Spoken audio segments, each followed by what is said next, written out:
ktorom spolupracujú geológovia s lekármi i hygienikmi, spája nedostatok minerálov v tzv. Mäkkej vode s ochoreniami či príčinami úmrtí. Pod pojmom mäkká voda hlavne chápeme deficitné obsahy vápnika a horčíka vo vode, nízke obsahy, že táto spôsobuje výrazne zvýšený výskyt kardiovaskulárnych ochorení. Obsah jednotlivých chemických látok a ich limity v pitnej vode a zdravotný význam určuje nariadenie vlády číslo 354 z roku 2006, kde v tomto nariadení nájdeme odporúčané a medzné hodnoty na kvalitu vody. Hovorí sa, že na Slovensku máme veľmi kvalitnú pitnú vodu.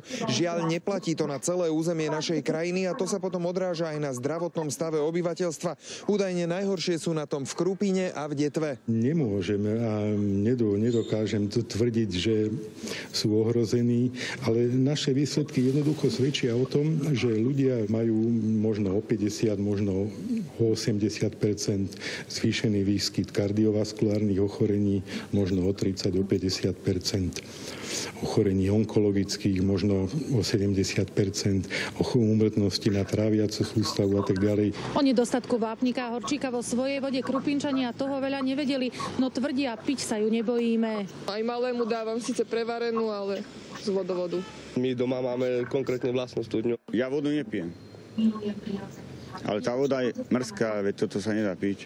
Choroby sa mnohým z tých, ktorí sme oslovili, síce nevyhýbajú, no doteraz si to do súvisu s vodou nedávali. No, myslím si, že je tu dosť chorých ľudí, ale neviem, či to v iných mestách. Možno, že tie vitamíny potrebuje každý. Ja, chvála Bohu, mám zdravie dobré, slúži mi a neviem ani o tom, že by bola voda nejaká iná chuťová alebo že by mala nejaké nepriaznivé účinky. Táto mapa ukazuje, ako sa kvalita vody a zdravotný stav ľudí na Slovensku líši podľa toho, aké je geologické zloženie danej oblasti. Priaznivejší je sever a menej priaznivý je juh. Projekty spolufinancované Európskou úniou prinesú výsledky o 2 až 4 roky a budú navrhovať aj riešenia. Piť inú vodu s vyšším obsahom vápnika, piť viacej sem tam minerálku, prípadne dať iný doplnkový zdroj, viacej mlieka.